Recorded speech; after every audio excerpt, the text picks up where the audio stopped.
So ఇవాళ అన్ని పత్రికలలో కేసీఆర్ వార్త, ఫోన్ ట్యాపింగ్ కేసులో ఆ మహనీయుణ్ణి ప్రశ్నిస్తారా అని నమస్తే తెలంగాణ, ఎంతటి అన్యాయం ఘోరమని మన తెలంగాణ, ఎవరైనా చట్టానికి అతిథులు కాదని చెప్పి ఆంధ్రజ్యోతి.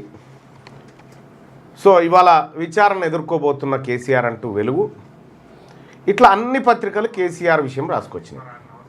అటు కేటీ రామారావు, కేసీఆర్ వీళ్ళందరూ ఇది ఉత్తదే కేసు అని చెప్తా ఉన్నాయి. ఈ ఉత్త కేసు అనేది లోకమంతెరికే, ఆల్రెడీ అది కాంప్రమైజ్ పాలిటిక్స్. రేవంత్ రెడ్డి కంప్లీట్గా కేసీఆర్ కుటుంబానికి లొంగిపోయిందా లేకపోతే వాళ్ళని ఇంకేమైనా చేసి పైసలు వసూలు చేసినా తెలియదు, కానీ ఇది ఉత్త కేసు మాత్రమే. దీని గురించి ఎవరు వరి కావాల్సిన పని లేదు. బాపుకి ఏం కాదు, ఆ బాపుకి ఏం కాదు, బాపు సేఫే, బాపు సేఫే. బాపు సేఫ్ అయ్యి చాలా రోజులైంది, బాపు సేఫ్ అయ్యి చాలా రోజులైంది. దానికి రేవంత్ రెడ్డి గారు కూడా ఆవాద ముద్ర వేసిండు, ఇచ్చిపుచ్చుకోవడాలు కూడా జరిగిపోయినాయి అని నేను అనుకుంటా ఉన్నా. సరే, ఏదేమైనప్పటికీ కూడా ఇవాళ కేసీఆర్ విచారణ సందర్భంగా హడావిడి 2000 మంది అలా మీడియా అంతా మరి మైకులు పట్టుకొని వెళ్ళిపోవాలి. మీరు తొందరనే వెళ్ళిపోయి ఏం జరిగింది అసలు కాసేపట్లో ఎదుర్కోబోతా ఉన్నారు అని ఇక ఆ కేసీఆర్ ఇంటికాడ పెట్టేటువంటి మీడియా, ఆ మీడియా లైవ్లు ఎట్లా ఉంటాయి, ఆ మీడియా లైవ్లు ఎట్లా ఉంటాయి అంటే సపోజ్ వెలుగు V6 వెలుగు అనుకో, కేసీఆర్ గారిని విచారిస్తూ ఉన్నారు. అయితే గతంలో ఆయనకు నోటీస్ ఇస్తే ఆయన ఎర్రవల్లి ఫామ్ హౌస్లో ఉన్నాను అక్కడ విచారించండి అని చెప్తే సిట్ దాన్ని వ్యతిరేకించింది. సో కాబట్టి నందినగర్లో ఉన్నటువంటి ఆయన నివాసంలో విచారణకు సిద్ధమైపోయింది అని చెప్పి యాజ్ యూజువల్గా ఇట్లా చెప్పి నడుస్తుంది. ఇంకా ఆంధ్రజ్యోతి డడ బ్రేకింగ్ వేసేసి, సో కేసీఆర్ను చుట్టుముడుతున్నారా, అనుకున్నట్టుగా జరిగిందా, కేసీఆర్ను చుట్టుముడుతున్నాయా, అసలు ఏం జరుగుతోంది లోపల, లోపల జరిగేదంతా ఈయన బయట ఫస్టే చెప్తాడు. లోపలికి ఎవరు రాడు ఎవడు చెప్పినోడు కూడా ఉంటాడు. ఇక్కడ స్టార్ట్ చేస్తాడు లోపల ఏమేమి ప్రశ్నలు అడిగిరు ఏం కథ అని. ఇక TV9 ఇంకొక అడుగు ముందుకేస్తుంది, ఇంకో అడుగు ముందుకేసి క్వశ్చన్ నెంబర్ 1 ఇదని వేస్తుంది, క్వశ్చన్ నెంబర్ 2 ఇది, క్వశ్చన్ నెంబర్ 3, క్వశ్చన్ నెంబర్ 4 అనేస్తారు. ఈ క్వశ్చన్ పేపర్ లీక్ అయినట్టుగా ఎంత అయిపోతుంది. వీళ్ళంతా హడావిడి చేస్తారు, పడిగాపులు కాస్తూ ఉంటారు. అప్పటికి బీఆర్ఎస్ పార్టీ నాయకులు కొంతమంది ఆడికి వస్తారు. ఎంత అన్యాయం బాపుని చేయడం అని వాళ్ళు అనడం, వీళ్ళు రికార్డ్ చేయడం. భోజనాలు రెడీ చేసి ఇప్పుడు తెలంగాణ భవన్ లో 2000 మందికి భోజనాలు రెడీ చేసి భోజనాలు రెడీ చేసిరు. బాపు కోసం పోవాలి కదా, వాళ్ళు అదో కార్యక్రమం ఉంటుంది. అయితే హడావిడి అయితే ఇక వాళ్ళు మీడియా ముంగట లేకపోతే ఇంకొక చోట ఎంత అన్యాయం ఎంత దుర్మార్గం అని వీళ్ళొక వైపు అంటూ ఉంటే పక్క వైపు నుంచి సోషల్ మీడియా అసలు తెలంగాణను తీసుకొచ్చిన ధీరుడికి ఎన్ని కష్టాలు, కన్నీళ్ళు, ఆ మహనీయునికి, ఆ జాతిపితకు వాళ్ళు సోషల్ మీడియాలో వాళ్ళు ఇంకా ఇక నేషనల్ మీడియా కూడా కొంత వస్తుంది. ఎందుకంటే కేసీఆర్ ఇప్పుడు ఆడికి ఏ మీడియా రాలేదనుకో, ఈడ 2000 మంది కార్యకర్తలు రారు, ఎవరు రారు, ఆడికి ఎవరు రాకపోతే. అయితే దీన్ని హైప్ క్రియేట్ చేయడం కోసం భారత రాష్ట్ర సమితి పార్టీ హైప్ క్రియేట్ చేయాలనేటువంటి వాతావరణంలో వీళ్ళు సరే విచారణ చేస్తాం, ఏదో చేస్తున్నాం అనేటువంటి నమ్మకం కలిగించాలి ప్రజలకు. ఇదేదో ప్రజల్ని నమ్మిస్తేందుకు పోలీసు వాళ్ళు చేస్తున్నటువంటి హడావిడి.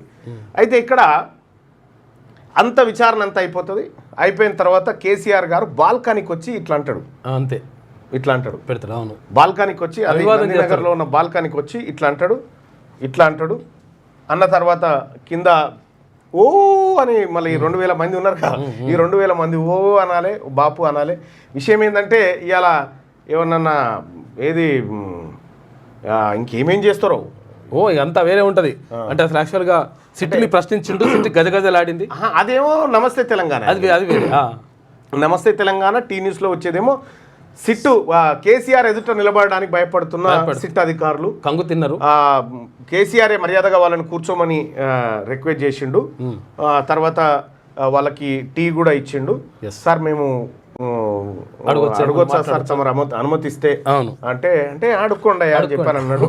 ఆ తర్వాత సార్ మేము ఉన్న వాస్తవం చెప్పాలంటే ఇందులో ఏం లేదు సార్, మిమ్మల్ని కావాలని ఏదో ఇబ్బంది పెడతా ఉన్నారు, అది మీ కూతురున్న సార్ వెనకాల అందుకని వచ్చినాం కానీ మమ్మల్ని మనసులో పెట్టుకోకండి సార్ అని చెప్పినట్టుగా మనకు టీ న్యూస్ లో చూడొచ్చు. ఇప్పుడు మనం ఆ పేపర్లో కూడా ఇవాళ వచ్చే వార్తలు మనం ఇందులో టీ న్యూస్ లో చూడొచ్చు. నమస్తే తెలంగాణలో అయితే వీడికి ఇట్లా అనేది వస్తుంది, బాల్కానికి ఇట్లా అనేటువంటిది మనం ఫోటో చూడొచ్చు. మనం రేపు వస్తుంది అనుకుంటాను, రేపు వస్తుంది. రేపు టైటిల్ కూడా సింహం అనో లేకపోతే పులి అనో ఏదో ఒక క్రూరముగానైతే ఎంచుకుంటారు. రేపు గర్జించిన సింహం, నీళ్లు నమిలిన సిట్టు, పరారైన సిట్టు విలవిల. అయితే ఎట్లా అంటే మన అదేం సినిమా, మహేష్ బాబు గారి సినిమా ఉంటుంది, షటర్ లోపడి పోయినాక తాళం తీసేస్తాడు, తాళం వేసి బయటకు పట్టేస్తాడు. అదేం సినిమా, ఏదో సినిమా ఉంటుంది చూడు, నందినగర్ ఇంట్లో సిట్ అధికారులు అందరూ లోపల రాగానే తాళం వేసి తాళం చేసి బయటికి ఇసిరేసిన కేసీఆర్. ఈ టైప్లో కొన్ని మనం రేపు చూడబోతా ఉంటాం, రేపు పేపర్లలో కానీ ఇవాళ వార్తలలో కానీ చూడబోతూ ఉంటాం. సో అవన్నిటిని చూసి మీరు అయ్యో ఏమైపోయిందో అని గబరాన కాకురి. ఎందుకంటే ఈ పత్రికలు మీడియా ఆడావిడి తప్ప ఆడ ఏముండదు లొటపీసు. ఇక ఆయన బయటకు వచ్చిన తర్వాత ప్రెస్ మీట్ ఉంటుంది. ప్రాణాలకు తెగించిన సాగు నోట్లే తలకాయ పెట్టిన ఈ సిల్లి దానికి భయపడతానే సిల్లి అని ఈ కేసును అట్టిగా సిల్లిగా తీసుకున్నాను. పొద్దు నుంచి లైవ్ కవరేజ్ ఇచ్చి అడావిడి చేసినాం కదా సార్, ఈ సిల్లి కదా దాని గురించి ఏం మాట్లాడతామా అని ఆయన అంటాడు. ఇక అప్పుడు మన మీడియా సోదరులు కూడా మొత్తానికి కొట్టిపారేసారు కేసీఆర్ అంటారు. రేపు పొద్దుగాల బ్యానర్ వాడతా. ఈ లోపు బీఆర్ఎస్ పార్టీ కార్యకర్త ఏమన్నా టవర్ ఎక్కడా అయింది అనేది ఒక డౌట్ వస్తూ ఉంది. టవర్ టవర్ల దగ్గర కూడా ఎందుకైనా మంచిది కొద్దిగా కావలు పెట్టండి. హరీష్ రావు గారిని కీన్ గా అబ్జర్వ్ చేయండి, ఎందుకంటే ఎవరన్నా ప్రేరేపించిన అటువంటి కొన్ని కార్యక్రమాలు ఉంటాయి, తస్మాత్ జాగ్రత్తగా ఉండండి. అయితే ఇక్కడ మనం అబ్జర్వ్ చేయాల్సినటువంటి మనం ప్రజల యాంగిల్లో ఫోన్ ట్యాపింగ్ చేసింది వాస్తవం. అందులో నేను కూడా బాధితున్నే. కేసీఆర్ ఫోన్ ట్యాపింగ్ చేసిండు, పూర్తిగా ఆధారాలు ఉన్నాయి. అక్కడ ఫోన్ ఇంకా ఆధారాలు కాదు, ఇంకా గమ్మతి విషయం ఏంటంటే తీన్మార్ మల్లన్నగా నేను పోరాటం చేస్తుంటే అప్పుడు కొంతమంది చెంచాగాలను మా దాంట్లోకి తీసుకొని పోయి వాళ్ళతోటి రకరకాల ఏదో చేయాలని ప్రయత్నం చేసిరు కదా, వాళ్ళ ఫోన్లు కూడా ట్యాప్ చేసిరు. వాళ్ళ ఫోన్లు కూడా ట్యాప్ చేసిరు. నేను షాక్ అయిపోయినా, నాకు చేసిరంటే అర్థం వీళ్ళందరినీ మీరు కొనేసిరు కదా, వీళ్ళే ఎందుకు చేసిరు బాబు అని. కరెక్ట్ పని చేస్తారా లేదా అని.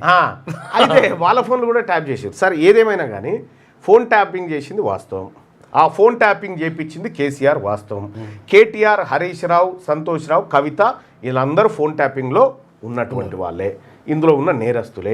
ప్రజలకు సంబంధించి గోప్యత ఏదైతే ఉందో అది భారత రాజ్యాంగం ఇచ్చినటువంటి గోప్యతకు వాళ్ళ ఉల్లంఘన చేసి ప్రజల్ని హింసించడానికి చేసినటువంటి ఒక దుర్మార్గమైన పని. దాన్ని చిత్తశుద్ధితోని రేవంత్ రెడ్డి గారు ఏమన్నా ఎంక్వైరీ చేస్తున్నారంటే లేదు, చిత్తశుద్ధి లేదు. పోలీసు వాళ్ళని జెర్సేపు ఇట్లా ఉరికినట్టు చేసి మళ్ళీ ఇంకా రారి అయిపోయింది రారి అని చెప్పి ఇంట్లో ఎవరిని అరెస్ట్ చేసేది లేదు, ఇది ముందుకు పోయేది లేదు, ఇది సచ్చేది లేదు. ఇది కేవలం రేవంత్ రెడ్డి ఆడుతున్నటువంటి డ్రామా. సో కాబట్టి ఈ డ్రామాను ఇవాళ పేపర్లల్లా మీడియాలల్లా స్క్రీన్లు వలిగిపోయే రేంజ్లో దయచేసి చూపెట్టకుండా ప్రజలకు కాస్త శాంతియుతమైనటువంటి నినవననే పండుగకు పోయొచ్చారు, మేడారం పండుగ కాబట్టి కొద్దిగా ప్రజల్ని ఆందోళనకు గురి కాకుండా చూడాల్సినటువంటి బాధ్యత మీడియా మీద ఉందని రిక్వెస్ట్ చేస్తూ, ఇంకా అలాగే ఇవాళ కేటీ రామారావు గారు ఇంకా పరిసరాల్లో ఉండి ఇట్లా జరుగుతుందని అబ్జర్వ్ చేస్తున్నట్టుగా ఇవన్నీ కొన్ని ఆల్రెడీ తయారైన స్క్రిప్ట్లు ఉండొచ్చు. ఎవరికి ఏం కాదు సార్, ఎవరికి ఏం కాదు. మీడియాలో హడావిడి తెల్లారి మర్చిపోయే కార్యక్రమమే. సిట్టు ఎవరిని అరెస్ట్ చేసేంత శక్తి రేవంత్ రెడ్డికి లేదు. రేవంత్ రెడ్డి చాలా బలహీనమైనటువంటి వ్యక్తి. ఆ బలహీనమైనటువంటి వ్యక్తి కేసీఆర్ను అరెస్ట్ చేసేంత శక్తియుక్తులున్న వ్యక్తి కాదు. సో కాబట్టి విచారణను వాస్తవానికి కేసీఆర్ను విచారణ కాదు, కేసీఆర్ మీద అనేకమైనటువంటి లెక్కలు బయటకు వచ్చినాయి. బడ్జెట్లో సభ ఆమోదం లేకుండా తప్పుదారి పట్టించిన అనేకం ఉన్నాయి, చేయాలనుకుంటే అనేకం చేయొచ్చు. తుమ్మల నాగేశ్వరరావు గారు చెప్పారు, తర్వాత అక్కడ పొంగులేటి శ్రీనివాస్ రెడ్డి చెప్పిండు, ఆయన మంత్రివర్గంలో పనిచేసిన వాళ్ళే, సంబంధం లేదని. అయితే విషయం ఏంటంటే కేసీఆర్ను అరెస్ట్ చేయాలనుకుంటే, నిజంగా అతను చేసిన తప్పులకు అరెస్ట్ చేయాలనుకుంటే 2-3 జీవితాలు జైల్లోనే ఉండాలి. కేసీఆర్ ఫ్యామిలీ ఇంక్లూడింగ్ మొత్తం అందరూ 2-3 జీవితాలను జైల్లోనే వేయాల్సి ఉంటుంది, 3-4 జీవిత ఖైదులు వేయాల్సి ఉంటుంది వాళ్ళకు. సో అట్లనే ఉండాల్సి. కానీ ఎప్పుడు కూడా రేవంత్ రెడ్డి ఇప్పుడు చేస్తుండు కదా అనేకమైనటువంటి దందాలు, బిజినెస్లు, అనేకమైన అక్రమ సంపాదన చేస్తుంది కదా, మళ్ళా రేపు పొద్దుగాల ప్రభుత్వాలు మారినప్పుడు మళ్ళీ ఈయనకు దెబ్బ కదా. అందుకే కాంప్రమైజ్ పాలిటిక్స్లో ఉన్నారు. ప్రజలారా మీరెవరు కూడా కంగారు పడకండి. వీళ్ళిద్దరు దొంగల ముఠా ఏదైతే ఉందో ఈ ముఠా పని చేయాల్సింది బీసీ ప్రభుత్వమే. మీరు ఒరిజినల్గా ఈ ఎవడైతే ప్రజల సొమ్ము లూటీ చేసిండో వాడిని మీరు జైల్లో చూడాలంటే 2028 తర్వాత బీసీ ప్రభుత్వం ఏర్పడ్డ తర్వాత బీసీ ముఖ్యమంత్రి అయిన తర్వాత సాధ్యమవుతుంది. మీరు అప్పటిదాకా వెయిట్ చేయరు, అప్పటిదాకా ఏమీ కాదు. ఇదంతా కేవలం కాంప్రమైజ్ పాలిటిక్స్ మాత్రమే, అంతకంటే ఎక్కువేం లేదు. ఇంకా ఇవాళ ఆయన కార్యక్రమం గది.